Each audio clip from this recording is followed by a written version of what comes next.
Hi und willkommen zu diesem neuen Video. Ich möchte dir in diesem Video zeigen, wie du dir diesen Oversized Sweater oder auch Oversized Longsleeve selber nähen kannst.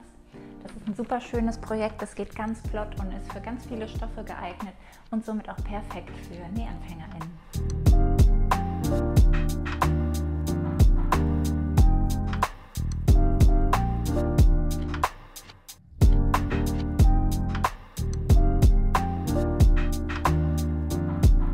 Übrigens Maria und bei mir geht es darum, Kleidung selbst zu nähen, denn ich bin davon überzeugt, wenn wir unsere Kleidung selbst nähen, dann wissen wir diese viel mehr zu schätzen. Und außerdem macht es einfach richtig Spaß, seine eigene Kleidung zu designen und zu nähen, oder? Du findest bei mir also Nähanleitungen zu neuen Schnittmustern, aber auch die ein oder anderen Tipps für dein eigenes Kreativbusiness.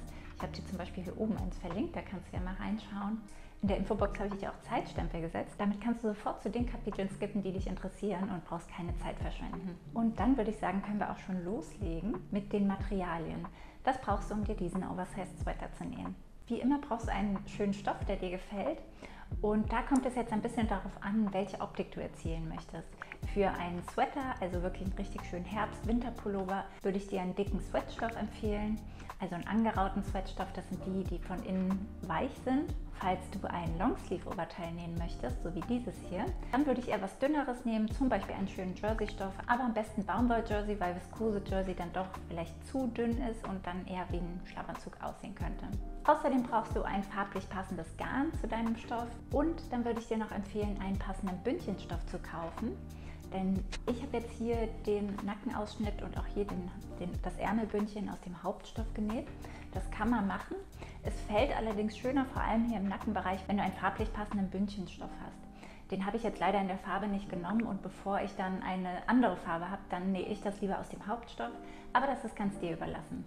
Und dann kommen wir auch schon zum Zuschnitt. Ich sage ja, dieses Projekt geht so schnell und du hast so schöne Näherfolge, vor allem als Nähanfängerin. Das Projekt besteht aus recht wenigen Schnittteilen. Du hast das Vorder- und das Rückteil, das du jeweils im Bruch zuschneidest. Damit kannst du Stoff sparen und das geht auch alles schneller. Dann hast du natürlich die Ärmel, die du dann gegengleich zuschneidest und das Nackenbündchen. Wie gesagt, das Nackenbündchen kannst du gegebenenfalls aus einem Bündchenstoff zuschneiden oder auch aus dem Hauptstoff. Für den Ärmel und für den Saum findest du auch Bündchenschnittteile im Schnittmuster. Die sind aber wie gesagt ganz optional. Wenn du so ein Longsleeve nähst, dann würde ich eher empfehlen, ohne Bündchen zu nähen, weil das ja eher so eine Longsleeve-Optik eben ausmacht. Falls du den Sweater nähst, dann würde ich auf jeden Fall ein Bündchen mit einnähen. Ganz wichtig ist hierbei, das Bündchen für den Saum ist für die lange Länge. Das heißt, wenn du dir einen Cropped Sweater nähst, dann musst du die Bündchenlänge auf jeden Fall individuell anpassen. Falls du neu hier bist, dann freue ich mich total, wenn du diesen Kanal abonnierst, vielleicht sogar die kleine Glocke drückst, um kein Video mehr zu verpassen oder das Video einfach likest und einen Daumen nach oben gibst. Und wenn du alles zugeschnitten hast, dann können wir auch schon mit dem Nähen beginnen, oder? Als erstes habe ich mir hier das Vorder- und Rückteil genommen und die beiden Schnittteile rechts aufeinander gelegt. Und jetzt schließe ich hier die beiden Schulternähte. Das mache ich direkt mit meiner Overlock. Falls du keine Overlock hast, dann mach das einfach mit deiner Nähmaschine. Und gegebenenfalls musst du dann noch die offenen Kanten mit einem Zickzackstich oder einem Overlockstich versäubern. Das sieht jetzt so aus und die beiden Schnittteile klappe ich jetzt auseinander, sodass die rechte Seite, also die schöne Seite, nach oben liegt. Und jetzt fange ich an, hier den Ärmel einzusetzen. Für die richtige Positionierung findest du auf dem Ärmel wieder Knipse. Die solltest du vom Schnittmuster übernommen haben. 2 Knipse markieren das Rückteil, das heißt, hier trifft der Ärmel auf das Rückteil und ein Knips ist das Vorderteil. Der Knips hier in der Mitte trifft auf die Schulternaht. Das stecke ich mir schon mal fest.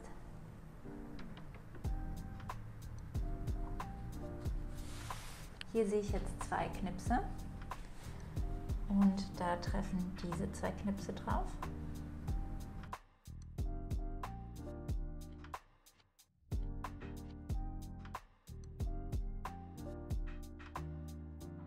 Den Ärmel nähe ich jetzt mit meiner Overlock fest. Auch das kannst du wie immer auch mit deiner Nähmaschine machen und das Ganze dann noch versäubern. So, die Ärmel sind befestigt und jetzt kannst du den Pullover rechts aufeinander legen.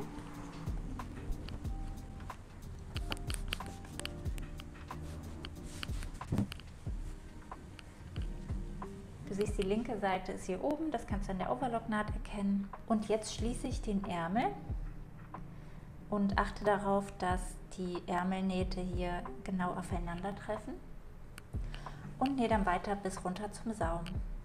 Das sieht jetzt so aus und das Ganze wiederhole ich jetzt für die andere Seite. Okay, es wird. Also noch sieht es wirklich sehr oversized aus, aber bedenkt auch, ich habe einen Jersey-Stoff genommen. Ich möchte ja so eine Art Longsleeve-Look nähen und dafür muss das natürlich so sitzen. Die Größe habe ich erstmal lang gelassen, weil ich mir noch nicht ganz sicher bin, wie kurz ich es am Ende wirklich haben möchte. Aber wenn es dann ein bisschen kürzer ist,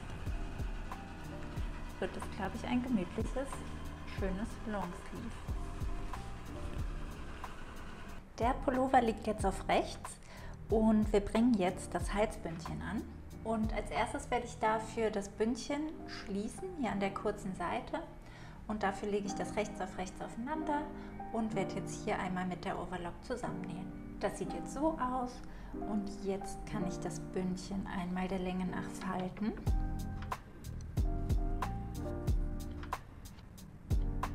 Und mit ein paar Nadeln am Ausschnitt befestigen.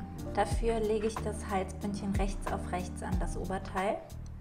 Ich achte darauf, dass hier die hintere Naht auf die hintere Mitte trifft und für die richtige Positionierung kannst du dich weiter an den Knipsen orientieren, denn diese treffen einmal auf die Schulternähte und der vordere Knips hier trifft auf die vordere Mitte.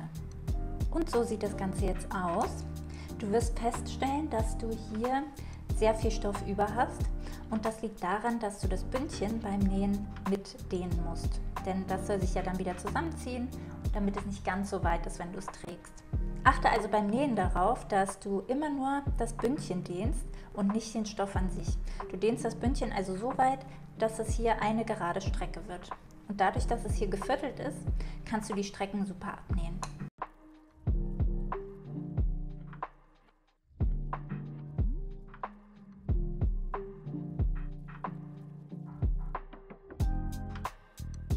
Bügel das Halsbündchen noch von außen ab und dann kannst du optional die Nahtzugabe noch von außen knappkantig feststeppen. Ich finde das immer schöner ohne weitere sichtbare Nähte, deshalb lasse ich das jetzt so.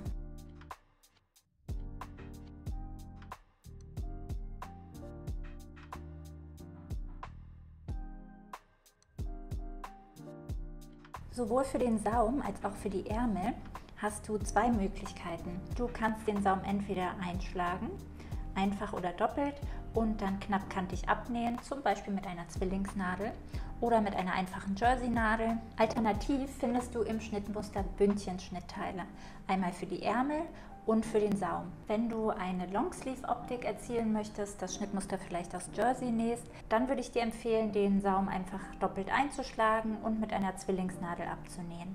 Falls du aus einem Sweatstoff nähst und das Ganze ein richtig schöner, kuscheliger Sweater werden soll, dann würde ich dir empfehlen, auf jeden Fall die Bündchenteile zu verwenden. Für die Ärmel werde ich persönlich auf jeden Fall die Bündchen nähen und für den Saum bin ich mir noch nicht ganz sicher. Ich werde das Bündchen erstmal annähen und dann schauen, ob es mir gefällt und das gegebenenfalls später noch ändern. Ganz wichtig für das Saumbündchen ist, du siehst, das ist relativ breit, also hier wird nicht viel Weite genommen.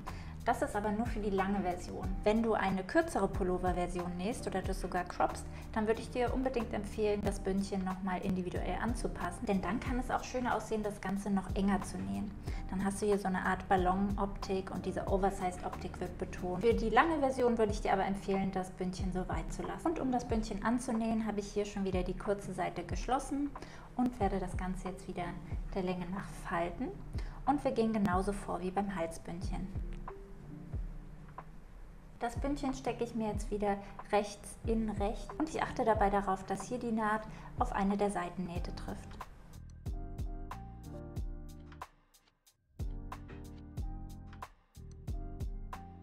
Das sieht jetzt so aus. Ich habe mir das also rechts auf rechts aufeinander gesteckt. Und wie eben beim Halsbündchen achte ich beim Annähen darauf, immer nur das Bündchen zu dehnen bei Mehrweite und nicht den Hauptstoff. Und so sieht das jetzt aus. Das Ganze muss ich noch bügeln, damit sich das hier richtig legt. Hier habe ich darauf geachtet, dass sich die Nähte treffen, damit das nicht so auffällt. Und optional kannst du jetzt hier wieder die Nahtzugabe am Hauptstoff feststeppen. Und die Schritte kannst du jetzt für die Ärmelbündchen wiederholen. Wir verfahren also ganz genauso wie mit den anderen beiden Bündchen und ich falte dafür wieder rechts auf rechts und schließe hier die in diesem Fall lange Seite. Das sieht dann so aus und das falte ich jetzt hier einmal zusammen und habe hier mein Ärmelbündchen. Und das lege ich mir jetzt auch wieder rechts auf rechts ineinander, also ich lege den Ärmel in das Bündchen und stecke mir das Ganze fest. Und auch hier kannst du dich wieder an den Knipsen orientieren, damit du gleich beim Annähen gleichmäßig dehnen kannst. Und der Ärmel hat eine sehr starke Ballon, also Oversized Optik. Und deshalb wirst du das Bündchen jetzt hier relativ viel mitdehnen müssen. Das kann am Anfang ein bisschen tricky sein, deshalb lass dir hier ruhig ein bisschen Zeit. Und so sieht das Ärmelbündchen jetzt aus. Auch hier kannst du wieder optional die Nahtzugabe feststecken und knappkantig absteppen von außen. Und hier habe ich wieder darauf geachtet, dass sich die beiden Nähte treffen. Und das wiederhole ich jetzt noch für die andere Seite. Und dann hast du es schon geschafft. Dein Oversized Sweater ist dann schon fertig und ich hoffe, er gefällt dir.